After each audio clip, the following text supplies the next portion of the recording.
So we're live, we're recording. Okay. Most people are pretty content to just like chill out. Like I got these types of chairs so my guests could feel comfortable. I'm already fucking this up. I'm not sitting right. No, you're good. You're good. You can sit any way you like. I just thought, even for myself, like I just wanted, if you're having like a long conversation with somebody, I don't want you to be distracted with like your back hurting or feeling like you're not comfortable, and that takes you out of the conversation. So I just want my guests to feel comfortable. Oh, I'm comfortable, but I don't look comfortable, which makes you probably. No, that's fine. I mean, you just look like, look at this shot. You're just like it looks like you're ready to lunge. Just ready to spring into action. Well, okay. First of all, I'll do an intro. I didn't ask you how you wanted to be introduced, but I have my own introduction for you, and then you can. That's exactly what I want. You can fill in the blanks, which is that. That's exactly what I want. I'm going to introduce my guest, who is a Toronto-based stand-up comedian, and honestly, I think one of the most misunderstood comics in the scene in Toronto. Wow, Matt Render. Thank you. No, because can we unpack that? Yeah, a little bit. But I feel like, and we've talked about this, offhand, previously in our own conversations. But I feel like, and granted, I don't think I've seen you do a material in a long time. I haven't seen you at a show in a while, but I feel like what I would describe you as, like on stage at least, is very brusque. Like I feel like, especially in your crowd work, like you're not afraid to go after people. And one of the things I admire you for is like you don't censor yourself, and I feel like you're willing to go on a limb on things. Whereas I feel like I'm so terrified to say certain things or terrified to bomb, and I feel like you're just willing to go after it, which I really appreciate. But I feel like who you are on stage is not the most accurate depiction of who you are. When you're not on stage, which is I think a really deeply intelligent, thoughtful person, and very kind. And when you're on stage, you're kind of not necessarily sometimes, but which is fine. Like I like there are comic like, so I'll say a comic like Alexander Rovodani, who I think is like, when he's on stage, I feel like he's the heel.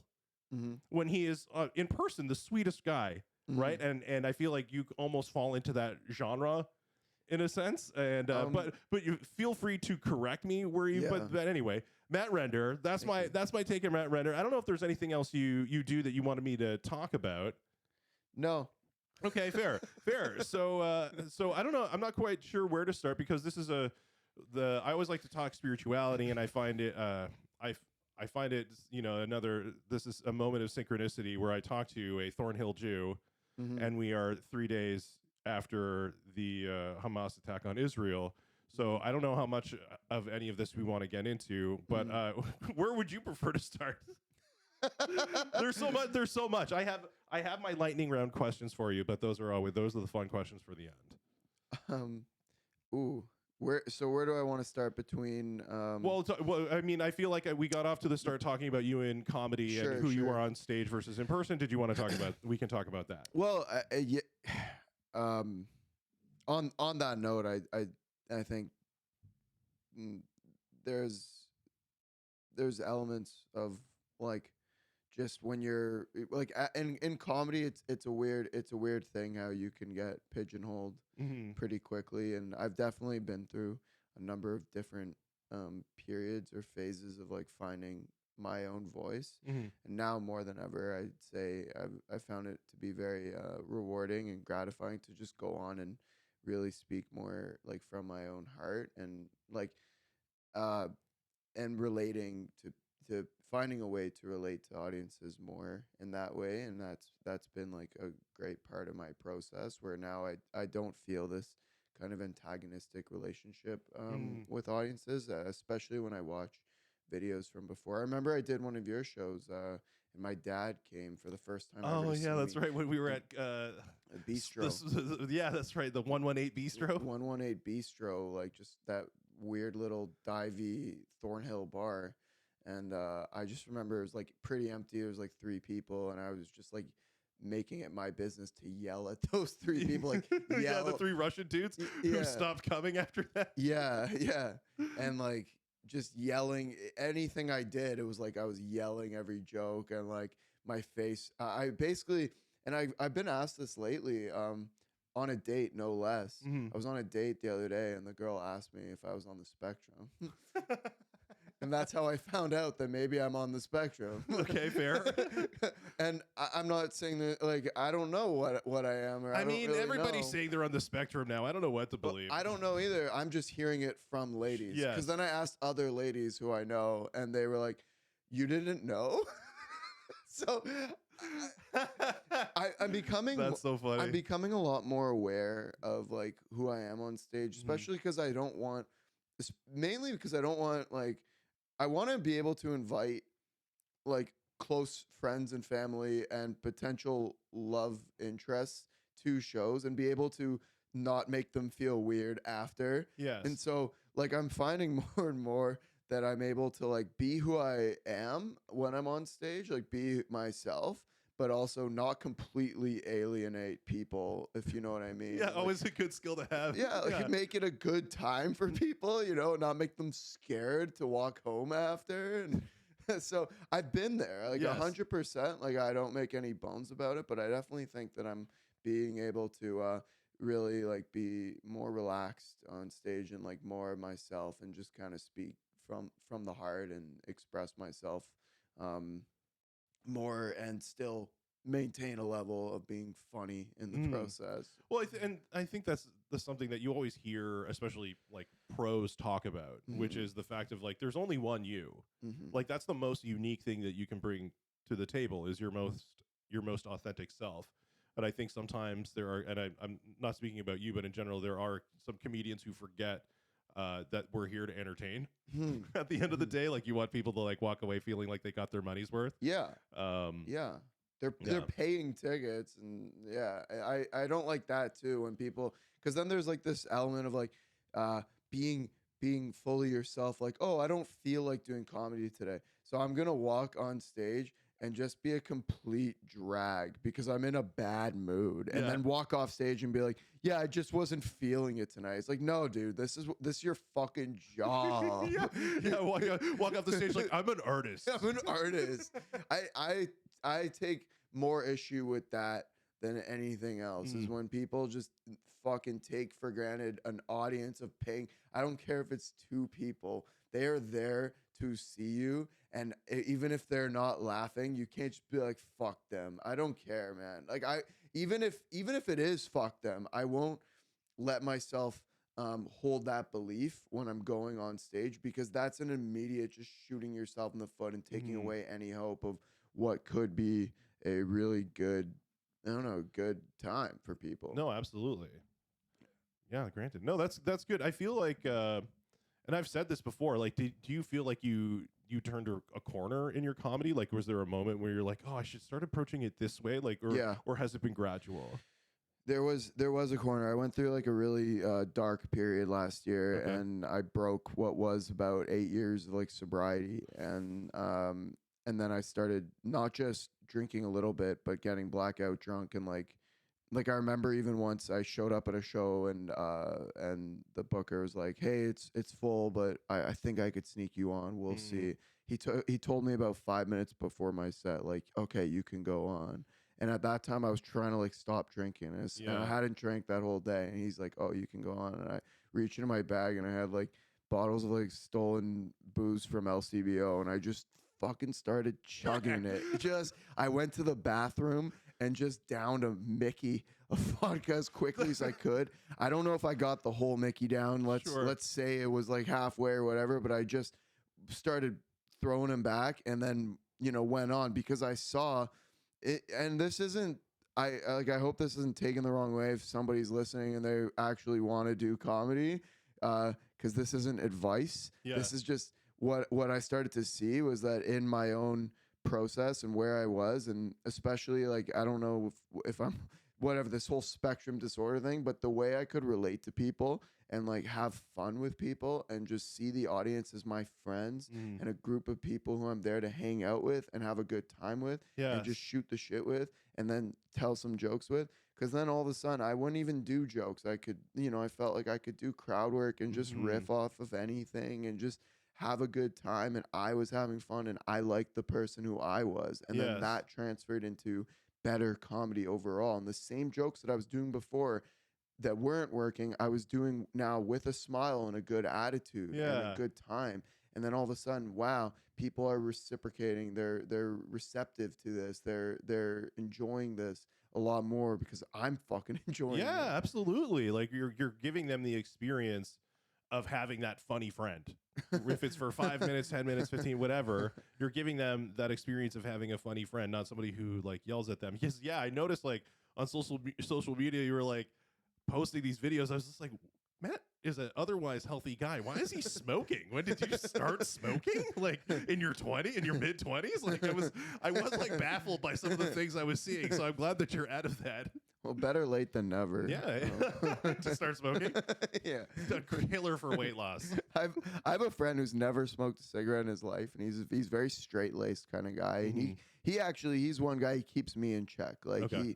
he's just so healthy and on top of his game, and he's killing it in every way, shape, or form you could possibly imagine. Like he's an absolute mutant of a human being. Yeah. But he's never smoked a cigarette in his life. And I'm constantly like, I don't know why I do this, but there's something in me that makes me go to him like, dude, you need to just go out, find yourself a really hot girl, fuck her 8 times in a night, and then smoke an entire pack of cigarettes just to see what it's like. It's the best. I feel like a guy like that will die. Like Yeah. I feel like my whole life is just trying to keep vices at bay. That's I feel like that's my thing. And you're like, come on in, guys. Well, no, I mean, because I stopped like after about 5 months of just blackout drinking every night. I was just said, okay, like enough's enough, and I just stopped. And I went. I do silent meditation retreats a couple times a year. It's called Vipassana, and you're basically meditating from 4:30 until 8 p.m. and then you go to sleep, and you don't talk, write, read, do anything but meditate. You just you have a little cell as well. Yeah. Sitting there, and I remember like I just said, okay, like I'm gonna get my shit together. I'm gonna go back to Vipassana and get back to where I need to be. But now I'm getting to a different point where I'm saying like, I don't know where I am, and I don't know, but I've been talking with that buddy about it, like this idea of like a controlled demolition kind of thing, which I don't think is a good idea either, but it's an interesting one. Well, what do you mean by controlled demolition? Where you kind of plan to just you plan, and with intention you say, on this exact day I'm gonna indulge in some kind of vice or something. Okay. Like it was my brother's wedding about a month ago, and I'm like, I knew for like months, I'm like, I've wanted to smoke a cigarette so badly. And on that night, I didn't eat fish for like 5 years. I'm like, I'm gonna eat a fucking plate of salmon. I'm gonna smoke a cigarette. Everybody's gonna be plastered, wasted, drunk, but that's gonna be my thing. I'm gonna do that for me because fucking it's one indulgence that I'm going to allow myself on that night. It's a special occasion, and I'll get to indulge in this one thing. And then obviously it was the most anticlimactic thing ever. Yeah. Yeah. But yeah. No, that makes sense, because that also kind of like corresponds to like anybody who's been on a weight loss journey where you're like you have the cheat meal. Oh, right? yeah. And but in a sense though, you kind of need it. You need to feel like you let off that steam, or that you had that indulgence, because if you don't, then you feel constantly withheld from, and then you're just going to binge even harder later. Yes. And I think the other thing about that is I've always noticed, especially with weight loss, is like I'll lose more weight after I had the cheat meal. Because, oh wow. Yeah, where you don't feel good. No, well, no, it's more just like it's almost like as if your body's like, oh, we are getting this stuff. I can let go. Yes. I can let go of this fat because I will get more. I will have, right? Yes. Because there is that time if you're withholding so much, like I in 2018, I lost like 40 pounds. That's amazing. And you look great, man. Yeah, thanks. I'm working on it, right? Yeah. I feel like since I got into comedy, I kind of used that to just overindulge in a lot of things. I had really great habits, and then I started doing comedy, and then it's out late, drinking, smoking weed, like eating shitty food, and that was my way of life for a long time. And staying out super late, and it started to just catch up with me, and I had to ask the same types of questions, which is, what are my goals? what do I want to achieve? Do I want to be like, do I want to be a guy who has fun all the time, or is my goal to be a professional stand-up comic? And I'm Oh like, yeah. oh, like, and in order to do that, it means becoming the best version of yourself, so you can work harder, produce more, and get to that goal. And I think Yeah. wallowing in those vices doesn't feels good in the moment, but it doesn't necessarily help you move forward.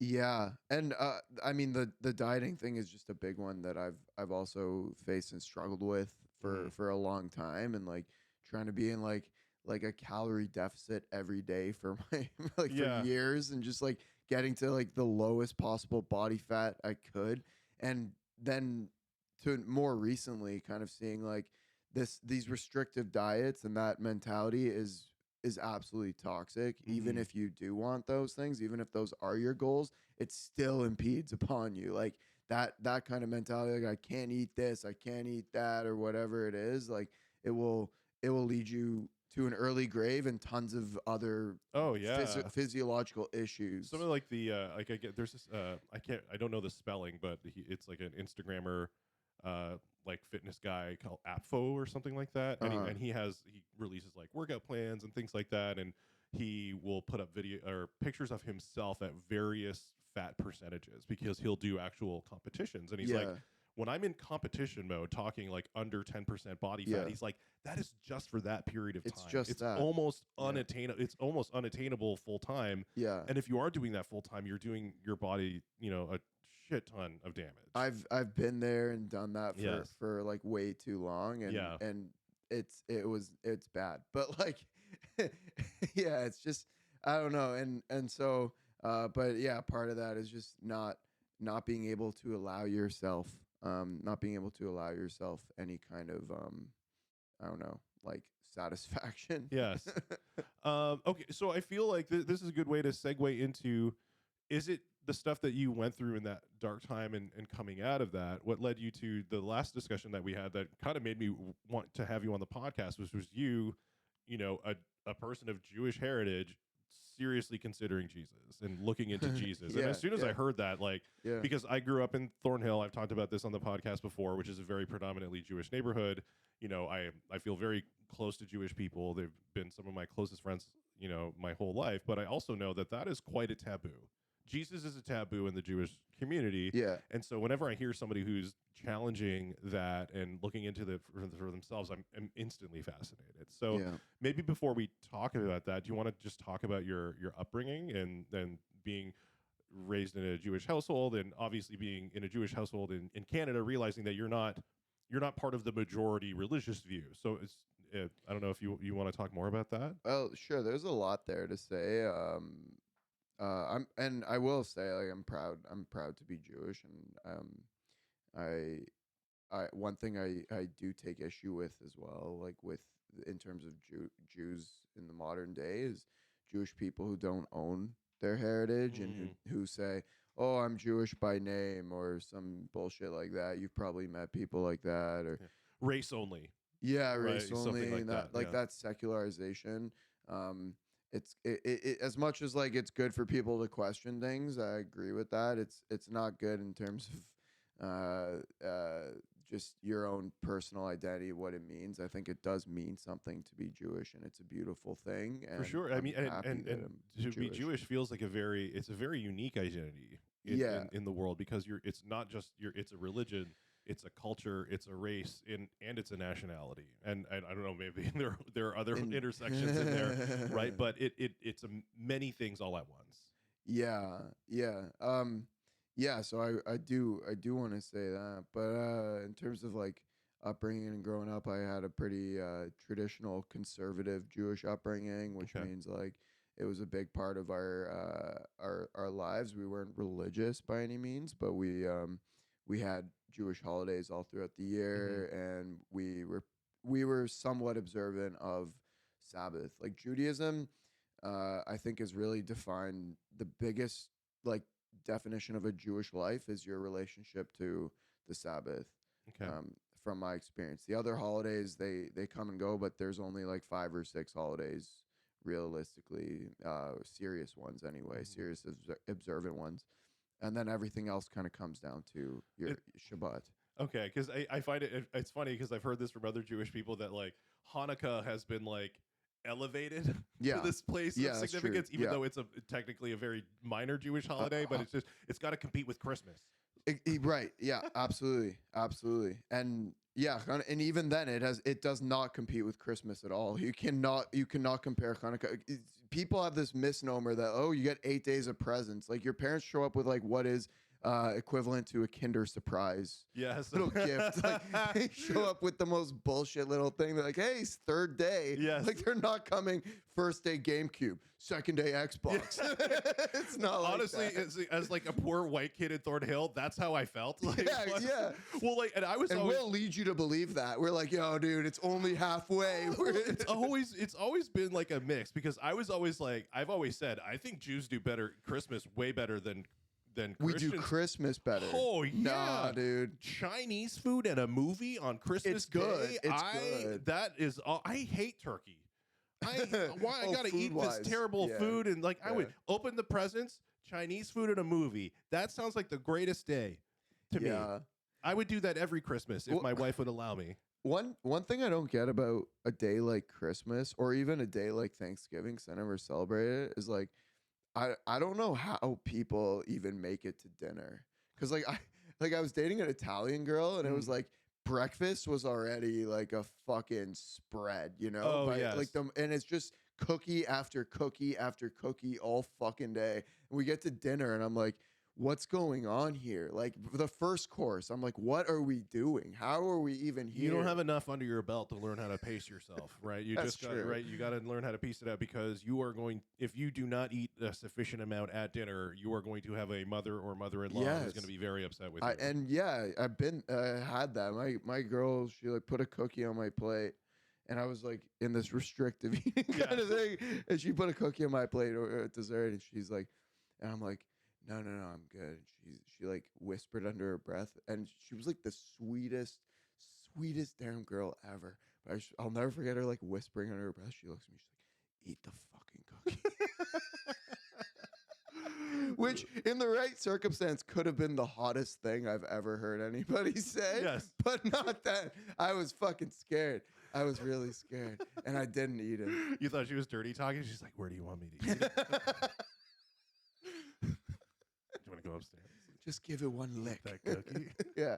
No, I still didn't. I'm the worst person you could possibly date as well for that reason. But that's a whole other thing. Because like it's like, oh, we'll be out anywhere and I'll just order like ice water.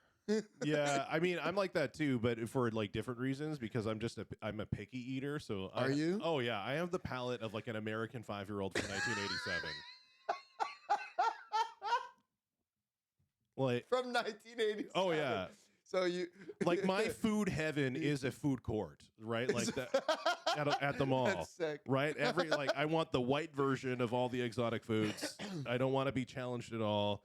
I don't know The why. white version of exotic foods. Yeah, like That's you know that's a good thread. Like so like butter chicken, pad Yes. thai, fucking General Chow chicken. Oh yeah, General So he is my homeboy. I watched the documentary about him. About General. There is a documentary about the origin of General So. What? It's fantastic. Oh, sorry, I said chow. Excuse It is so. me. It is so. I learned it from the documentary. This is, by the way, folks. This is the passive way to correct somebody.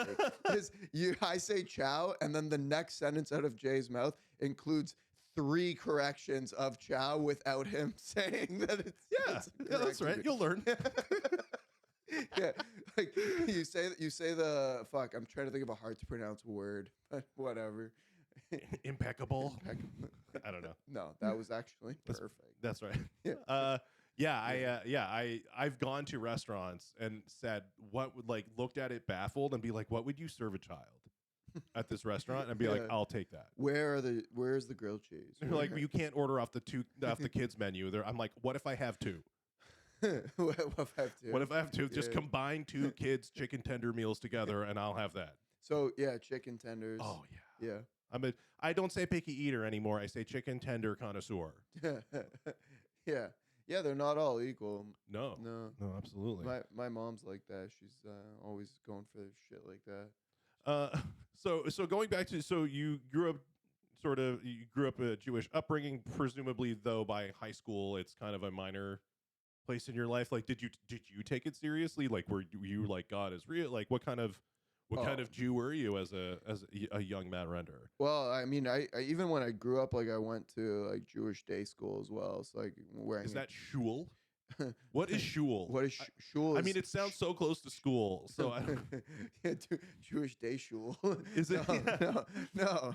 Shul is just church, man. Oh, okay. Yeah. You didn't going to know the that. Gog. Yeah, I thought it was go to Jewish. the I thought it was Gog. like I thought it was like Jewish Sunday school. I thought Shul, it was like, shul is just Jewish for synagogue. It's oh, Jewish for okay. synagogue. Yeah, going to shul.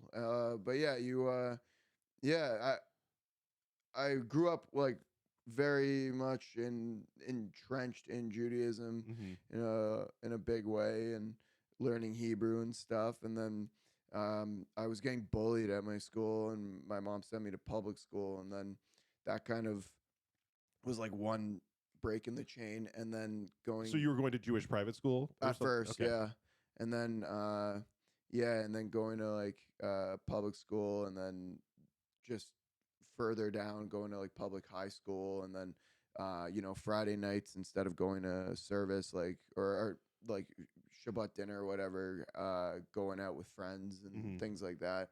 'Cause Friday night is a big that's a big L when you were trying to have a social life. Oh yeah, brutal. You know how many songs are called like talk about Friday night? It is the night. Yeah, no, I wouldn't. We're not allowed to listen to them. Yeah, that's right. Wow. Okay, so you were kept from secular music as well. Like No. Okay. No, my parents weren't. I didn't have a sheltered upbringing. Okay. All those things being said, it was pretty much like it's a house full of three boys, so all bets were off. And Okay. like my brothers were like swearing and violent from a young age. So we were like we weren't like a good little fucking whatever Jewish little home you might imagine, but like we tried to maintain the cultural heritage of Judaism more so than anything. Like, and that's one thing that I think, just to like kind of skip ahead a little bit, but like one thing about Judaism that I've always had a bit of a gripe with is that like we learn the importance of like being a good person, of course. But at a spiritual level, I feel that we're often bereft of an understanding of what is our spiritual connection in Judaism, especially because it's in another language.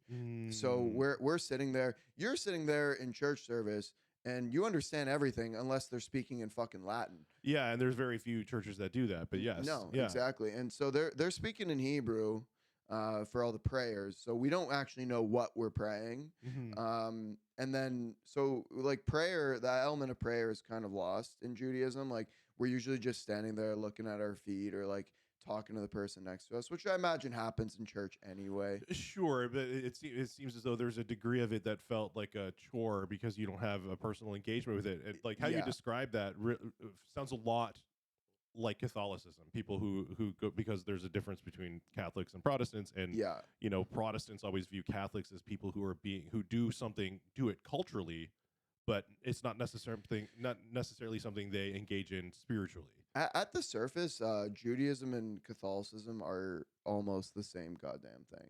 Okay. In terms of how we view like salvation and how we view sin and like our general. I think like our general upbringing is very similar. Just like a lot of like fear. There's a lot. It seems like a big kind of fear component of like if you don't do this right or if you don't do that right, and like. Everything about God and spirituality is kind of spoken in the negative.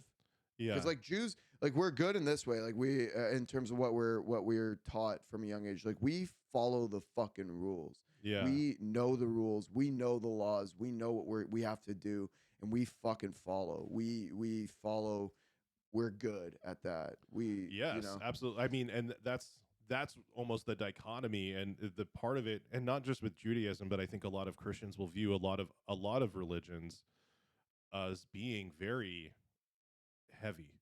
It's heavy. It's very heavy to carry that load because where you have to contend with an eternal scoreboard. Yeah. Right. Whereas in Christianity, that's wiped. Like right? Like Yom Kippur, which is our biggest holiday. the Day of Atonement. Yes, it's the Day of Atonement. It's essentially a Catholic holiday. Like there's very little. We're going into synagogue, fasting all day, and then praying for atonement, and we're told to think about our sins, and then apologize and beg for mercy, beg for forgiveness, so that we can have a fresh page for the new year. This is our new year. So like conventional new year, like you're getting fucking wasted and you're like, tomorrow I'm starting a diet, and we're just like, we're not eating all day and just like, oh my God, please God, like forgive me for fucking calling my mom a cunt on Hanukkah.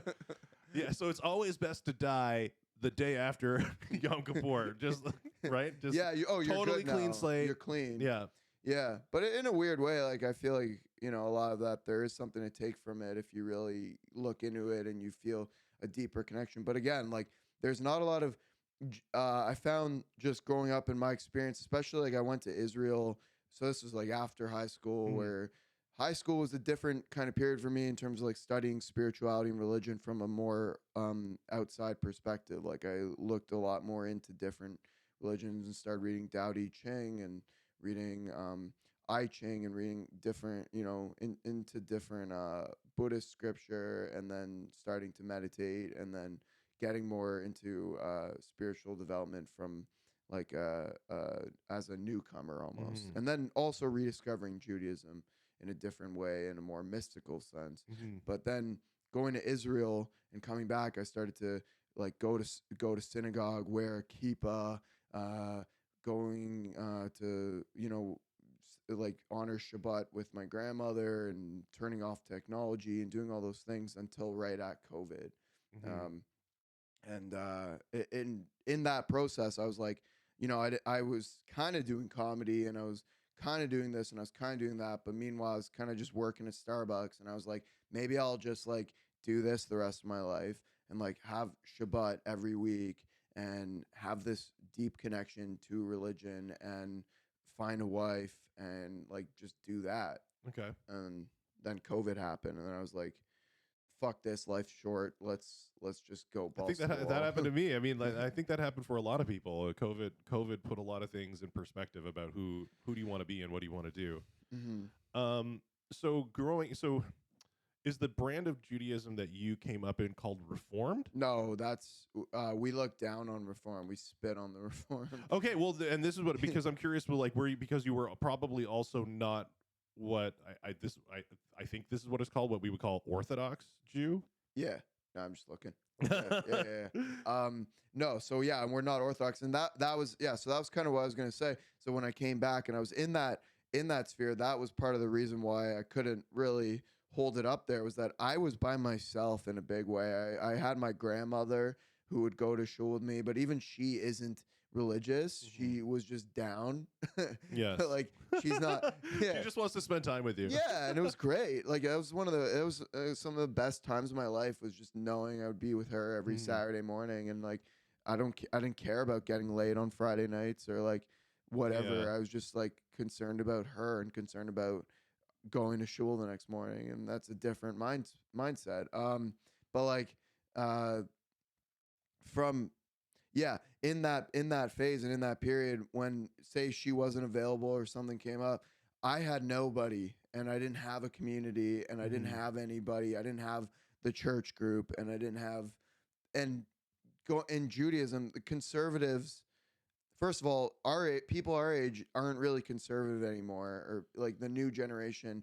All the conservative people who grew up conservative like me, they've either just completely left Judaism, or they're just Jewish at like a cultural level or something. But they don't have the mentality of like Judaism being a part of their life, or spirituality being a part of their life in that way. So I didn't find any community there. And then with Orthodox people, they're fucking just strict and regimented as hell in a way that I can't relate to them, because they're more sheltered. Oh, And, yeah. well, that was going to be one of my questions, is when you were in Israel, how do Orthodox Jews view North American Jews? Well, one thing about Israel is like I know it's not all Orthodox Jews. yeah, there. like it's few and far between. Like Israel is a pretty secular country from my experiences there and people I spoke to. It's not that Judaism isn't important, but Judaism is a lot more of a national identity Yes. there, and it is a cultural thing, and people people give a shit about Judaism, but it's not like everybody's religious necessarily. Mhm. So they're actually a lot more relaxed from my experience. Oh, that's interesting. Yeah, Unless you're in like like you're in the heart of Jerusalem, Mhm. or you're in Savat, like where the religious people really congregate. Okay. So yeah, so they're kind of separate unto themselves too. What are they called? What's the, I know I watched a documentary Hasidic? called Hasidic. That's right. That's yeah. a different thing. Oh, okay. Yeah, there's like, there's too many different categories. Yeah. But generally speaking, you have Reform, Conservative, and I'm saying it in order almost. So Okay. like Reform, Conservative, and then Orthodox, and then Hasidic. Yes. Okay. Yeah. Because I remember so when I went to Bible college, on Bayview, how there's like the Buddhist temple, the mosque, and the synagogue, like all in a row together. I never realized that. Yeah, and so when I went to Bible college, we visited all three in a day, and we like spoke That's to cool. the person who runs them. And when we went to the synagogue, which is a Reform synagogue, like the first thing that we were surprised about was that it was a female rabbi. Yeah. Right. And so like our Bible college professor was like, look, it just said Rabbi Michaels. I just assumed, right? And she was saying things like, we think that the Messiah will come in the form of world peace and not in the terms of like a person. Yeah. And then I met a guy who came from Jews for Jesus, so a Jewish person who had converted to Christianity, and he's like, yeah, that's the Reform people. Like they're the only ones who believe that the Messiah will come in the form of world peace. Like that the Reform people have just kind of do their own thing. They really take a lot of liberties. Yes. Yeah. Yeah, well, but on the same hand, I knew a guy that I went to high school with who, when his parents found out that he was dating a non-Jewish girl, they threatened to disown him. Yeah. Yeah. But like that's pretty, I don't know. I like that's just like pretty par for the course. Okay. In that way, like with Jewish parents, especially just traditional Jewish parents, like that's something you would just kind of expect from a lot of more old fashioned, but Okay. also even now, just like even then though, it's rare that Jews even date outside. Mhm. I think Jews are willing to like fuck outside of the religion, but never actually seriously consider marrying anything. Okay. Yeah. Yeah. And like I get into it all the time with my parents because I don't get into it. Like I just kind of like we'll talk about it and they'll say like how important it is to meet a Jewish woman and whatever. I'll say, so guys, just like let me just run down the math here with you guys for a second. Like after they give me the whole spiel about like your grandparents and, Yes. and your Holocaust and then I go, okay, yeah, and I listen and I hear it all for like 30 minutes and I just say, okay, so let's do some math. I'm going out on about 5 dates a week. Are you really? Yeah. Wow. Thank you. It's impressive though. Like you got to do that and comedy. It's a balance. Yeah, I It's a bet. balance. And sometimes they have to double up. Yeah.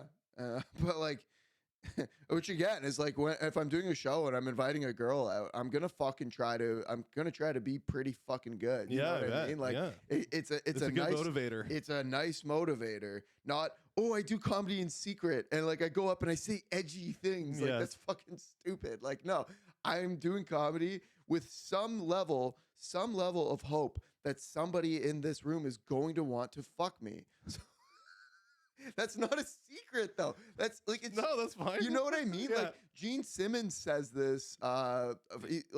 He's been say what you want about Gene Simmons, but he has this one thing they always says that I think is so fucking brilliant. He's like, everybody who ever started to play music did it for one reason, and it was to fucking get pussy. Anybody who ever picked up a guitar, and it's like, okay, like I've read a book recently on the neuroscience of music, and towards the very end of it, it just kind of said like if you look across Like if you look at it from an evolutionary perspective, if you look across every single species, why we do certain things that are quote unquote creative is more or less to attract an Yes. Yeah. sexual partner.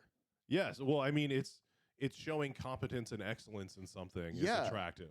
Yet it serves no evolutionary purpose otherwise. Yes. Yes. Absolutely. Other than reproduction. Other than reproduction, like because we're standing out, we're doing something that with our brains, we're showing our brains, but like not in a useful way. It's completely useless. Comedy is not useful. Making everyone laugh doesn't feed the tribe. No, it feeds their souls. Like what? No. Yeah. So yeah, I do think there's some truth to that anyway, and I don't know, it's a bit of a tangent, but like no, that's fine. I definitely I don't make bones about it. Like I'm not just like some kind of I'm not some kind of like good Samaritan who's just like, yeah, I just want to make people laugh and leave and go home by myself and just take joy in that. It's like at some point you kind of just want to fuck somebody in the audience. Before we circle back to Jesus, I am curious. We've talked about this before, but it was a while ago, so it'll still be fresh. But the question being, do you think that accruing all these partners will make it difficult for you to settle down in the future, or is that not something that you see yourself doing?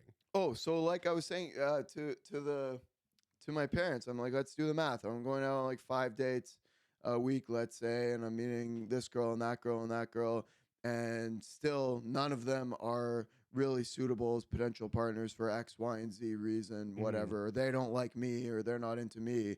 Let's just even go with that. Yet none of these girls are into me. Then what are the real statistical probabilities of me happening to snag a girl from a demographic that represents 0.0001% of the population or whatever ridiculous number? Why I'm now going to box myself into that and say, okay, I'm going on all these dates and having all this difficulty just to find somebody good in general, but now I'm going to make it exponentially more difficult to find somebody. Yes, because they've got to fit into a racial cultural box as well. Sure, exactly. Well, and I would imagine it's very similar to the Latter-day Saints, the Mormons, where it's like what Orthodox or conservative Jewish girl is going to want to be with some like minimalist comic. Right, like you don't wear the hat, like you don't have the points, you didn't go on your mission. That's the Latter-day Saints thing, right? But it's like there are a lot of boxes that you won't check for them either. Oh, and I make that point as well. Yes. Absolutely, I say, and lo and behold, the the Jewish community isn't just knocking at my door, trying to get me to marry their young daughters. Well, yeah, and I think it's so fun. They're old daughters, They're old and unwanted 38-year-old, way past her time daughters who is just dying to get a Jewish husband at any cost. Will marry me in a second, I'm sure. Out of obligation. Out of obligation. That's so funny.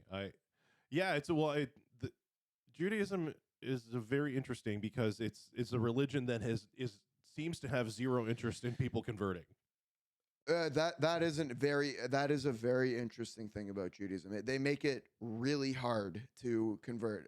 So hard that you will need to cut off part of your dick if you want it. You gotta want it really fucking bad. Which is interesting. I found the women who I've known who've converted over the years become more religious than their partners.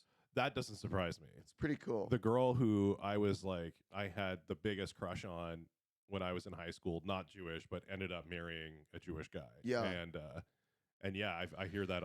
I've heard that all the time. They go through the process and take it way more seriously. It might be in general too, like people who convert like you.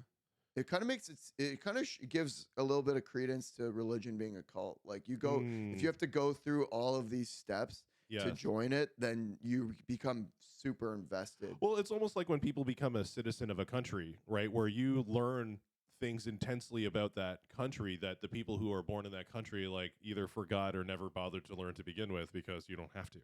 Wow. Yeah. No, the stuff that they learn to become permanent residents in Canada, immigrants.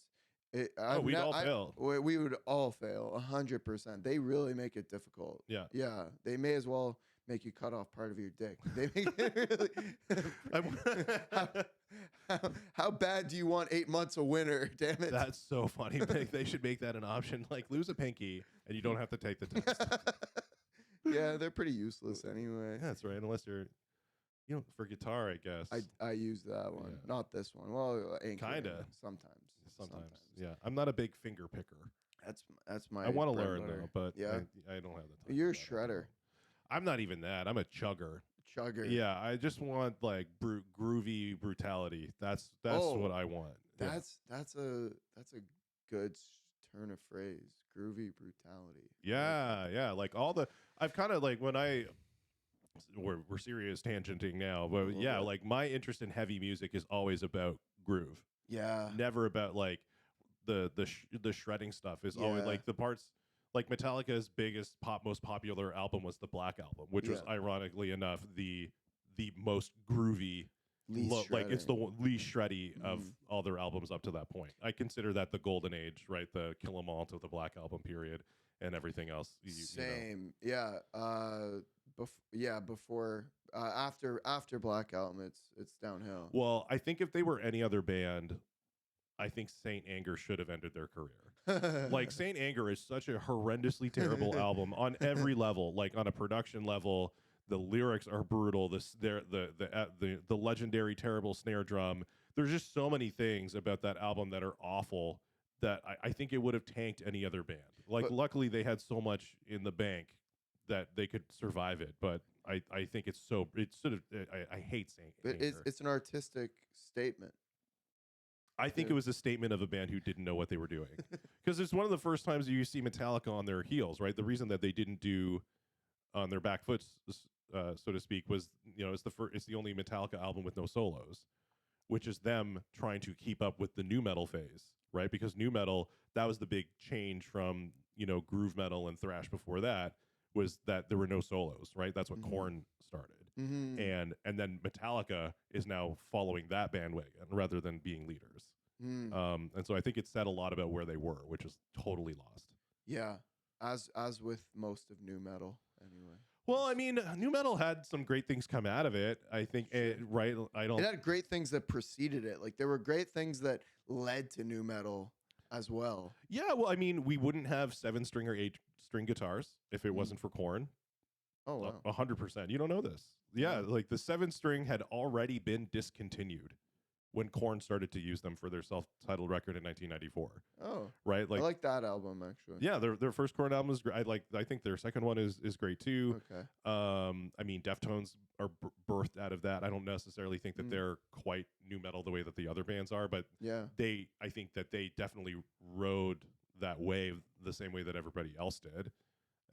Incubus was great, and they were kind of in it but not in it at the same time too. There are lots of great things, and I think it reinforced that bounce, that groove, way more than what thrash was doing. Like you got a taste of it with, say, Pantera, but Pantera was still shreddy too. I was gonna say Pantera is for me like a great mix of those things. Yeah, and I still like those bands. Like there's a modern band called After the Burial that I really like. They use 8 strings, but they use every string.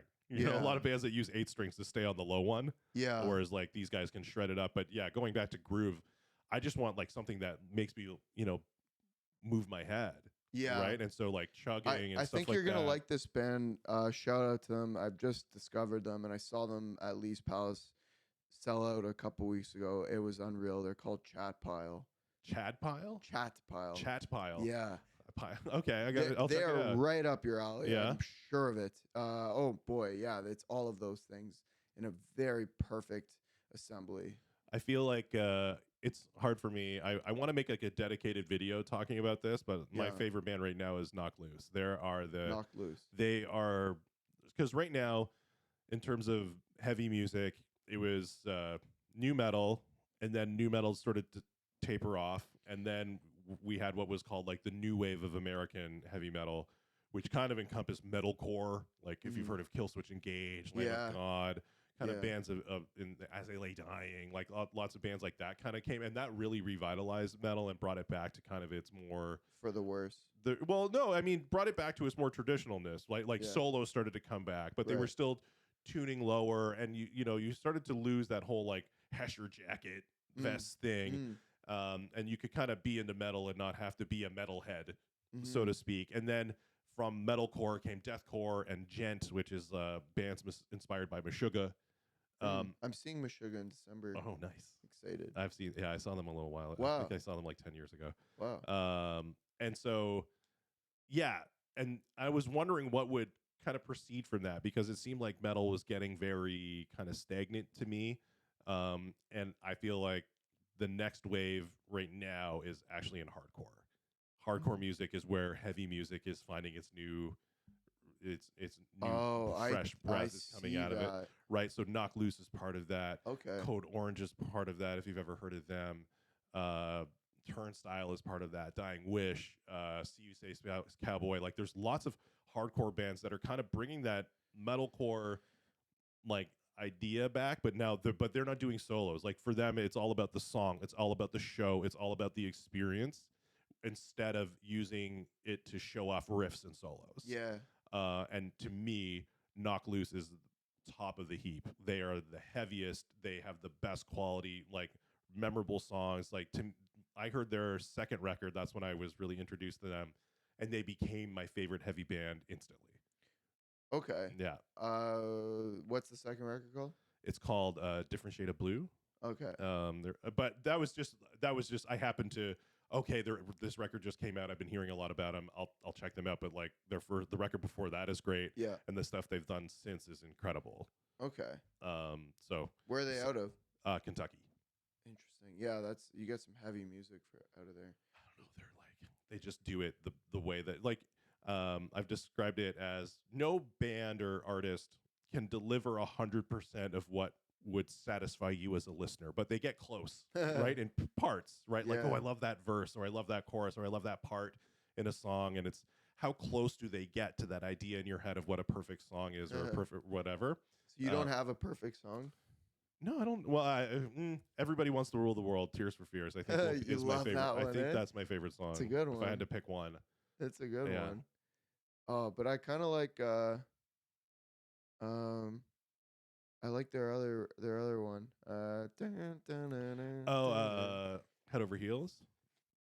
Yeah, that's a good song too. I like that one better. Yeah. I mean, there's lots of great songs out there. Like the song I have on repeat is that song "Maybe It's Time" that was on the A Star Is Born soundtrack, sung by Bradley Cooper. Have you heard it? You lost me. Oh, that's okay. It's a great song. I've definitely heard it. Just a guy on an acoustic. Yeah, right. I can't. I've seen that movie. I feel like it's like it's the one he sang in the drag bar. Okay. There's just a level of sap that I can't deal with, and a man with an acoustic guitar just strumming open chords and then putting on too much vocal fry just loses me. You know. All right. Yeah. Well, I mean, definitely production and performance can stand in the way of you enjoying a song. I get that. Okay. So going back to Jesus finally. Yeah. Because when we were talking before, you were talking about kind of reinvestigating spirituality in general, but you had said like, I think I'm gonna like convert to Christianity or something. Like it's probably an embellishment, but but I don't want to. I don't want to that point. I don't want your parents to disown you. I don't want my parents to die. You know that's too far. You know. Mm-hmm. And it's just also like there's a lot of misunderstanding. Like if you're Jewish and you're listening to this and you're appalled by that kind of statement, then you're an idiot. Because you're an idiot. It's just you don't understand. You judge what you don't understand, and you see something that you don't understand or you don't know as with a level of fear that is ultimately alienating, and it's bad. So. Like, I never understood or knew anything about Christianity or Jesus or what it's really about or about the New Testament and what the New Testament is really about. And and frankly, it's beautiful and it's deep.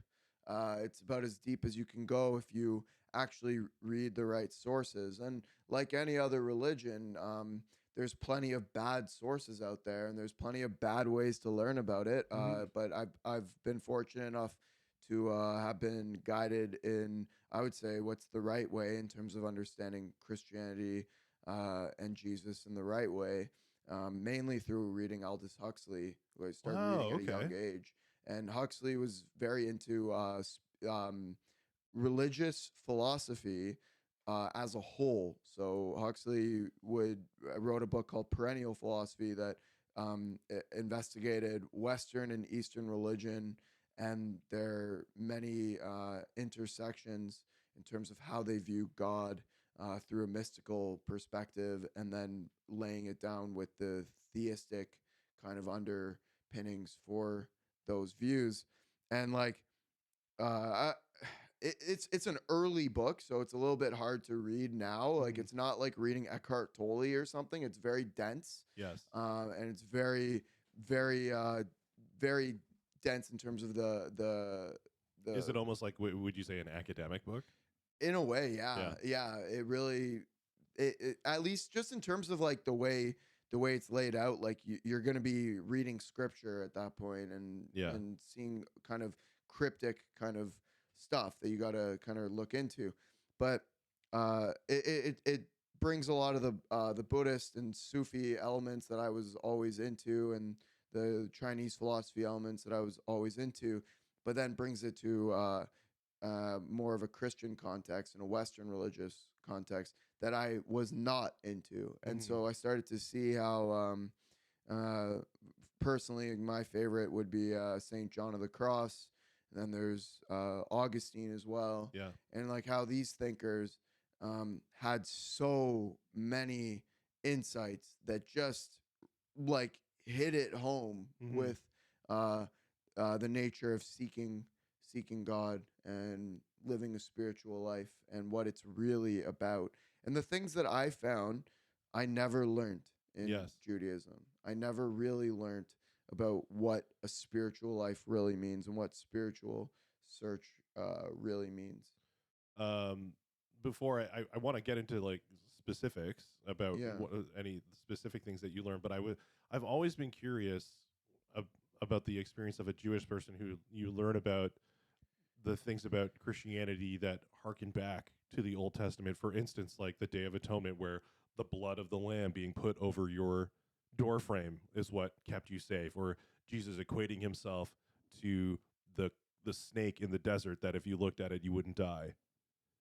Right? Like or what is the Jewish holiday where you bury the matzah in the yard? Passover.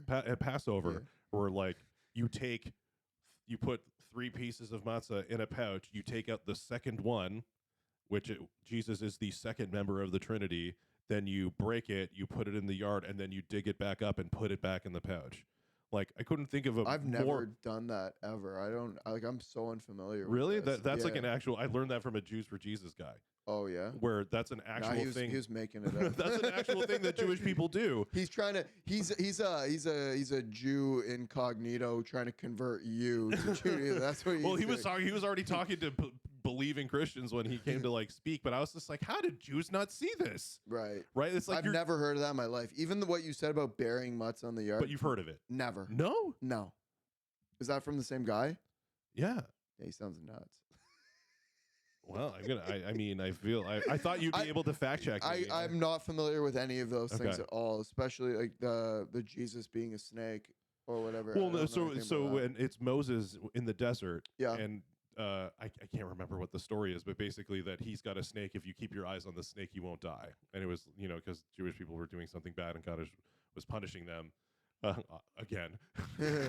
Us Jews. But Jesus always equates himself to these symbols of the Old Testament of like, I'm the one that will save you, just like X from the Old Testament. I am that. And and I always wonder how Jewish people don't see it. Like, these are things that like Jesus couldn't have like orchestrated himself. Right. Just the overall story of it.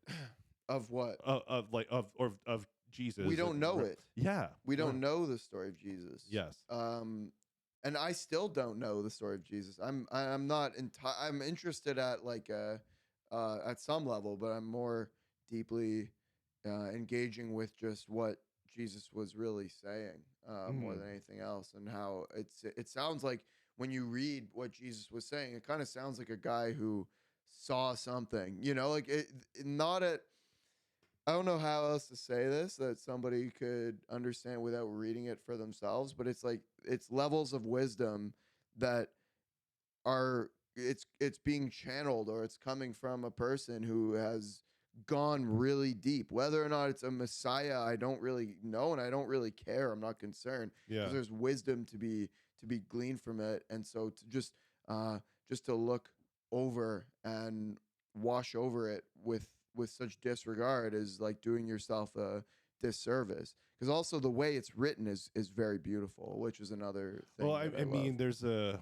there's a way that I say it, which it's the thing that always keeps me, because I'm on my own kind of journey at the moment. But the thing that very much keeps me tethered to Jesus is this notion of like, name the people in history who were the most famous person to ever live who also claimed to be God. And there's one person on both lists. Kanye. Right?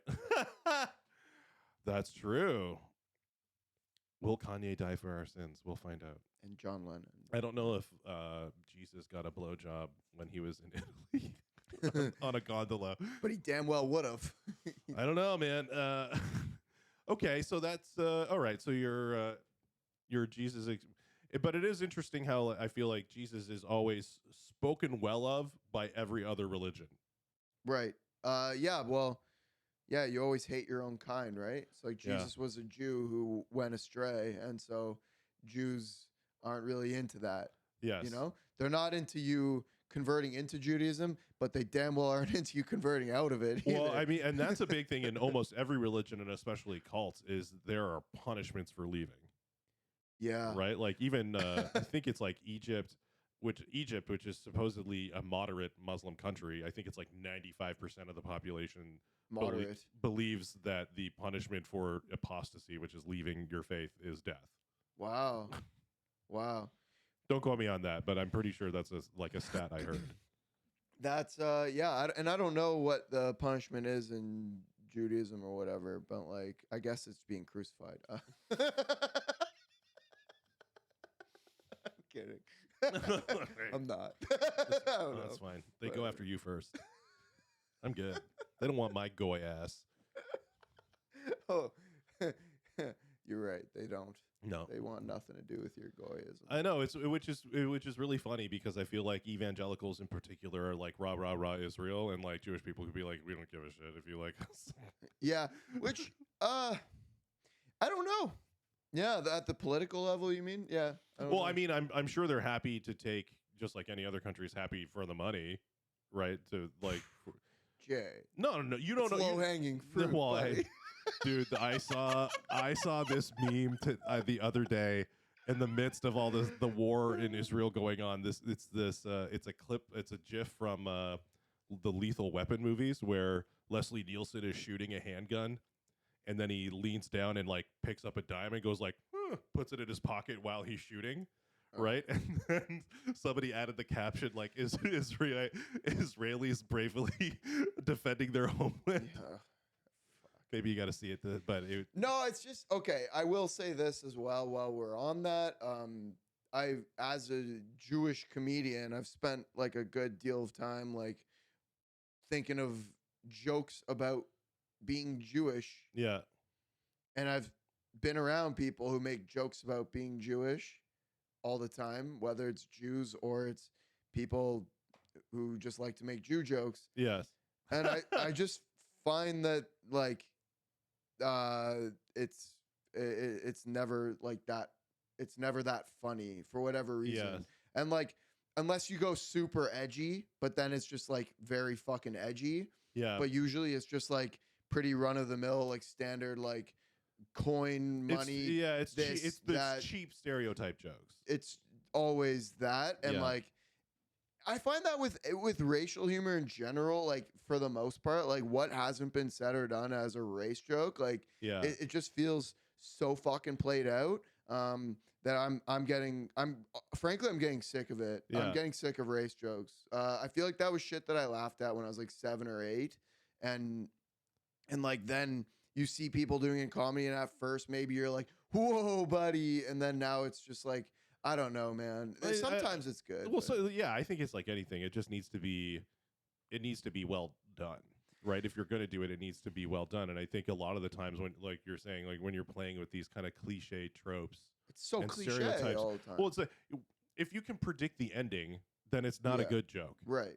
right? Like Right. the essential element of comedy is surprise, and if you're not giving people a surprise, then you're not going to get a good laugh out of it. Yeah.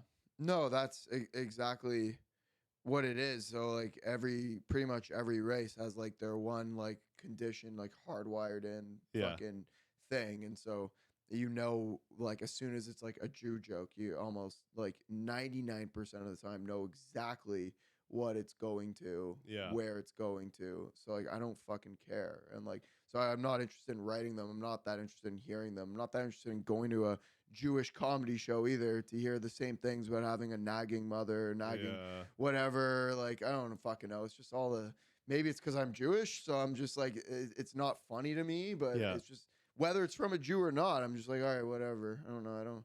I don't know. It's never new. Yes. Yeah. Yeah. All right. Yeah. Moving on, you are one. I think you might be the only person I know who lives this way. You are a minimalist. Are you still that? Do you own a bed yet? I don't own a bed. I don't know that I'm a minimalist because like my place is a mess and like disorganized. Like I just have like books everywhere and like fucking empty food wrappers and plates and shit. It's a mess right now. I'm picturing it as I'm saying it. Yes. It just and like I don't know how to like keep myself looking tidy and clean. Yeah. So it doesn't look like I'm a minimalist. Okay. And yeah, and I don't know. I enjoy clothes. Yes. Lately, especially, I've been like picking up some fucking clothes and shit and books. So I've got like clothes, I got books, I got weights. Yeah. I don't know if that makes me a minimalist or not, but like, but it does seem that you choose to live simply. I would say Is that like more accurate? I would say I really invest in like the way of like having just like simple pleasures or simple engagements, and like keeping things to like meditation, reading, and exercise, and that is kind of like my core, and then doing comedy and music, and those like that's my core like foundation of life, and then whatever else happens. Like I try to get laid and do that, but like, and I fucking write, and like I write poetry and shit, but like I don't know, I guess it's something like that. It's something like that. I really am like, I'm really in this headspace that like every moment of my day needs to be towards something greater. So I have a hard time like just doing like, always had a hard time like keeping like a kind of job. Yeah.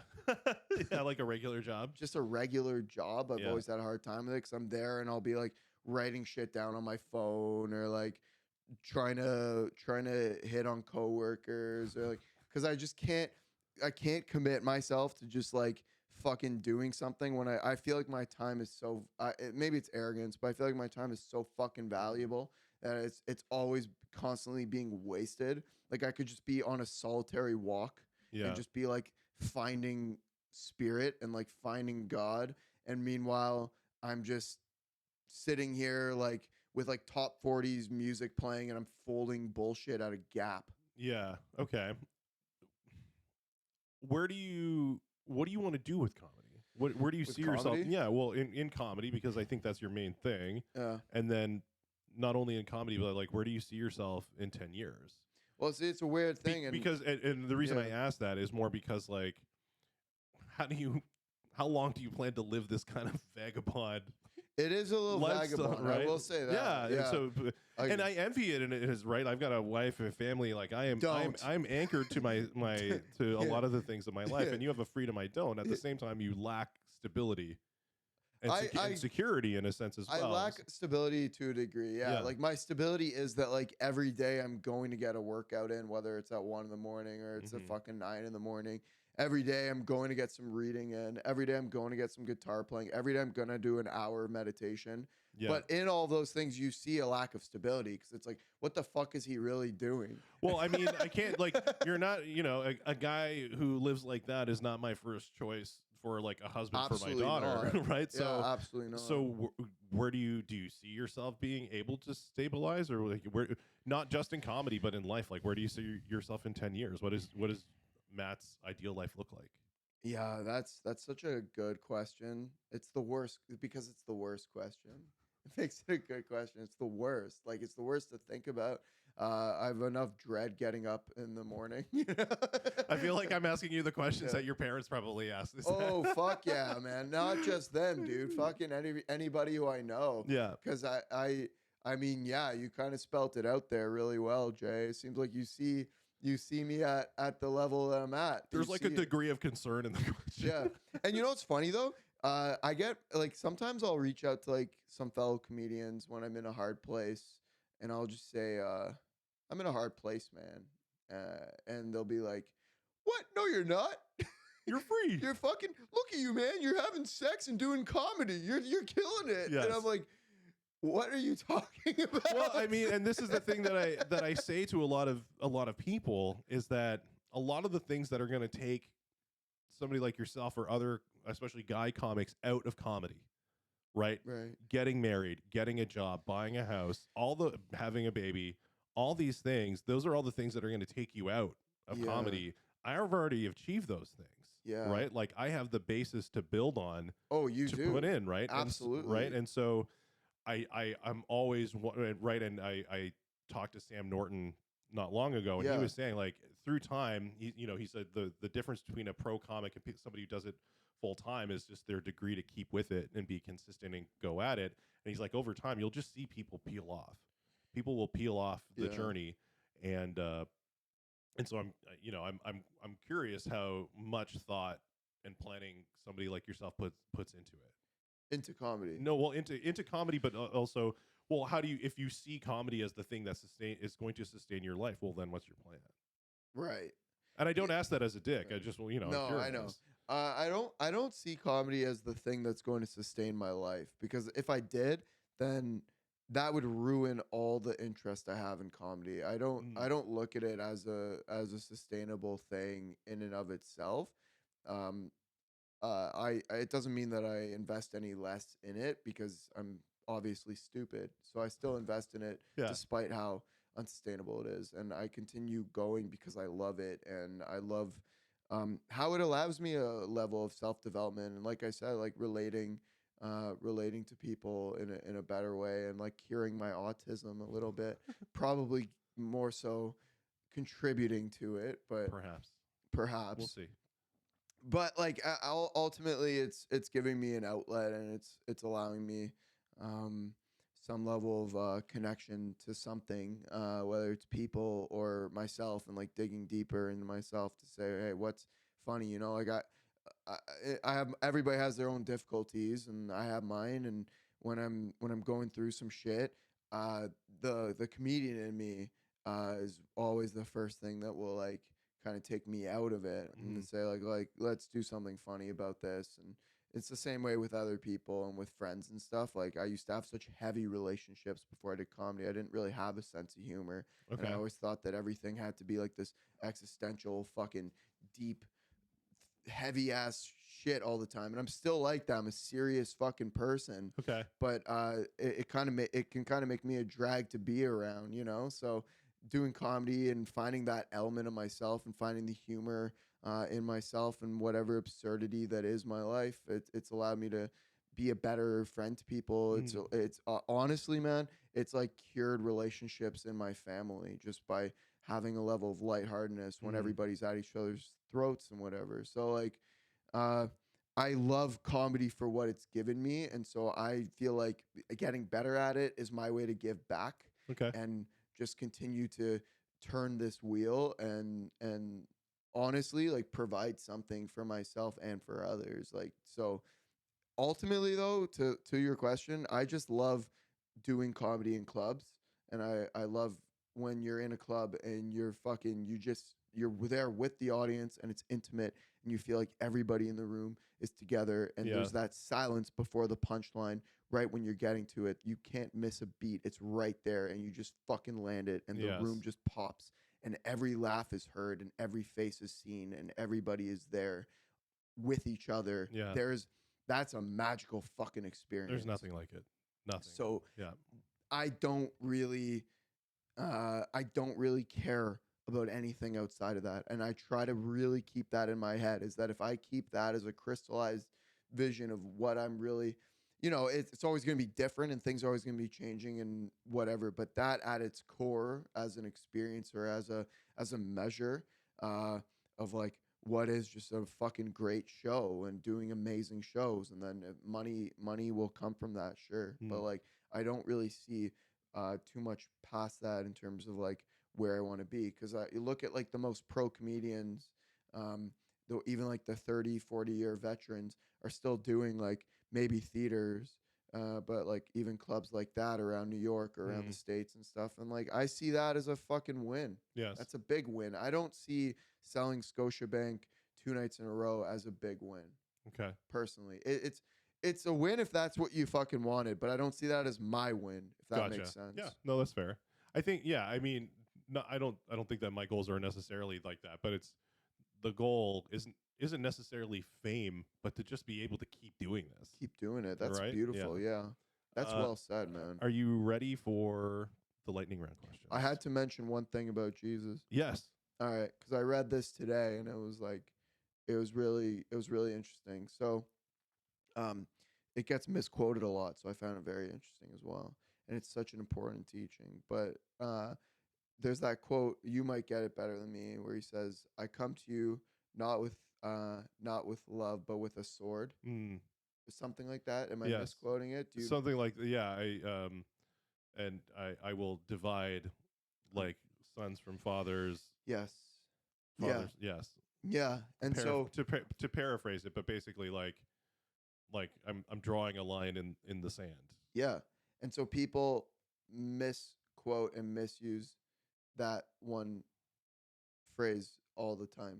And I today learned what it really means and how important it really is. And it's something that, like, again, unless you really know what's going on, unless you really look into it, you don't fucking know. And so people can walk around and saying, yeah, you look at this quote, see, Christianity, a bunch of evil fucking cult members, right?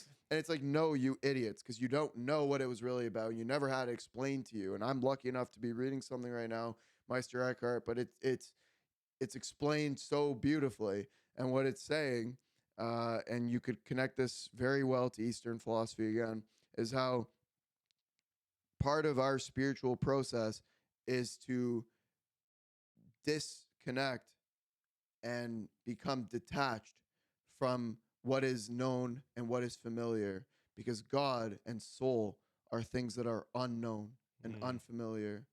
And it's not about increasing our knowledge, the spiritual path, as much as it is decreasing our knowledge and forgetting what we know and forgetting all the things, whether even our greatest, deepest yearnings and affections and desires must be forgotten and must be left, because nothing that we know right now and nothing that we can conceive of right now can be God. God is greater than anything we can possibly even imagine. And so being able to lose that and let go of that is the ultimate step.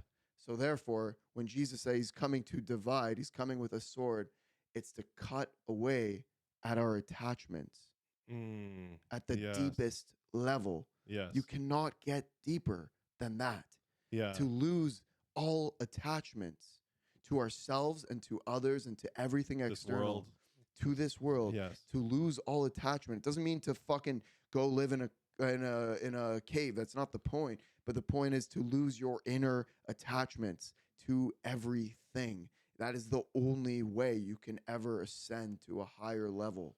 I mean, yeah, that's that's incredibly deep. Like, it reminds me, first of all, as I get older, how I lean more on how much I don't know, like this knowledge of like I don't have certainty. Whereas when I was a young, evangelical Christian, like I thought I knew it all. I had the rules memorized. I knew how to dismantle this argument and that argument, and like I thought that I knew it all. And then it's like you realize that I feel, and this is kind of my contention with the Bible right now, is that it's trying to articulate in a worldly way a description of living that is not this world. Amazing. Right? Exactly. And, exactly. It's pointing to something so much bigger and so much deeper. Yes. And where that's kind of where my beef with Christianity is that Christians and the church take it in this surface level, literal, worldly application way now. Whereas, like, I don't think that that's what it means. And I think that, like, when you think about the God, if God is real, that, like, the God who, how big and how powerful it would have need to have been to create this universe that we live in that is so big, it's horrifying and like frightening how big and scary this universe we live in is. And the thing that created it must be even more powerful than that. And it's like, and this notion of that sounds like H.P. Lovecraft.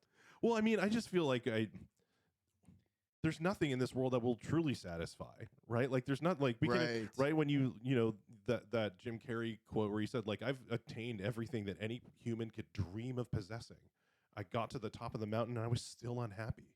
Yeah. Right. And it's like Jesus is pointing, like, there's this, it's these attachments, thinking if we can get this thing and that thing. And like, I'm still very much think like that. Right. That's trying to cut away attachments or trying to live in a way that is like true to yourself so you can make it through this life. But like, this isn't the end state. Like living the best possible life here isn't the end state. Like this, I feel that I'm only speaking for myself, this like deep yearning for home that is not here.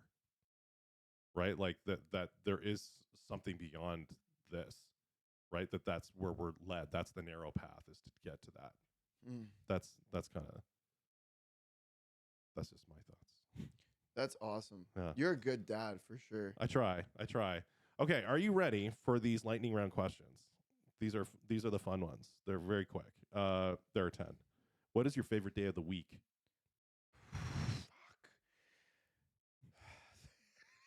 Thursday. Oh, well, not Friday night? No. A language you'd like to learn if you could? Kanji. Okay. Did you go to camp? Did you go to like Jewish camps? Yep. Yeah? Yep. Would you, or do you go to movies or restaurants alone? I don't go to movies or restaurants. Okay, perfect. Do you have a middle name? Corey. That's a great name. I love that name. I knew a girl named Corey in high school. She was great. Why is that so hot? We'll talk about that. Did you have a favorite childhood movie? Yeah, childhood, like kid, Three Ninjas. Oh, that was a great movie. Yeah, that was sick. Back when they didn't care if things were violent. That was the best. Oh yeah, great movie. Who's the bad guy in your life story? Oh fuck, dude. I don't want to say it, but it was my brother. Okay. Yeah. What habit holds you back? What habit? Oh my God, staying up until 5 a.m. That's a problem. Who inspires you? Oh. Jesus. Cool. And last question. Say a word in Spanish. Bonita. Oh, nice. All right. Well, that's the podcast. Thanks for coming, Matt. Thank you for having me, Jay. Good. This was a deep conversation. It was. I thought it was good. These are the conversations I'm having, man. It's been great. Yeah. I hope you get something out of this that isn't, too dry for your audience. No, you know what though? I'm a dry guy. I'm a serious guy. No, that's okay. I mean, like, these are the types of podcasts that I would want to listen to. It's people talking about real shit. Yeah. I'm gonna listen to that band. What were they called? Knocked Loose. Knocked Loose. And I'm gonna listen to Chat Pile. I think you'll like them. All right, Yeah. we'll give it a try. Yeah. Colin Yeah. Sedaris introduced me to a band called Pile. I went to their show. They're adjacent to Chat Pile. I hated Pile. You didn't like Pile? No, I did not. I listened to them on Spotify and I was like, oh, this is kind of good. And then I saw them live and I just couldn't. They have a great drummer, incredible drummer, but I couldn't get into it. Fair enough. Yeah. I haven't I haven't heard them, but I knew I was at the Chat Pile shows. All these younger kids, and they're all like, "Oh my god, were you guys at Pile last week? Oh, Yeah. did you see them live? Yeah, I was there. Yeah, I went. Where is it at? Lee's or where was it? Horseshoe. Oh yeah, Yeah. and it just wasn't it. Just not my thing. I just couldn't get into it because like they do like weird chord progressions and like rhythmic patterns and like there's this. Well, again, I like that kind of stuff. Yeah, I kind of just synced with the drummer. I was like, if I can follow this guy, I can like make it through this. And like everybody was good at what they did. I don't know. I couldn't get into it. Just not my thing. Okay. Yeah. Yeah. All Okay. right. Well, I'll listen to them anyway, and I'll see if we could talk about that after. Yeah. too. So we'll I would love to reconvene. hate them. I would love to hate them. You know, when you see all these like teeny bopper kids being like, "Oh, Pile," Yeah. I really want to hate them, but I'm afraid I might like them, so I didn't listen to them yet. Okay. I might be into it. I'm starting to cave into some of the Zoomer song choices, some of the Zoomer rock styles now. I mean, I felt that there's a song called Location by Playboy Cardi. I really like that song. It's got an Alan Holdsworth sample. I guess this Okay, this is what we're gonna end the podcast. Yeah, Thanks for coming, buddy. yeah.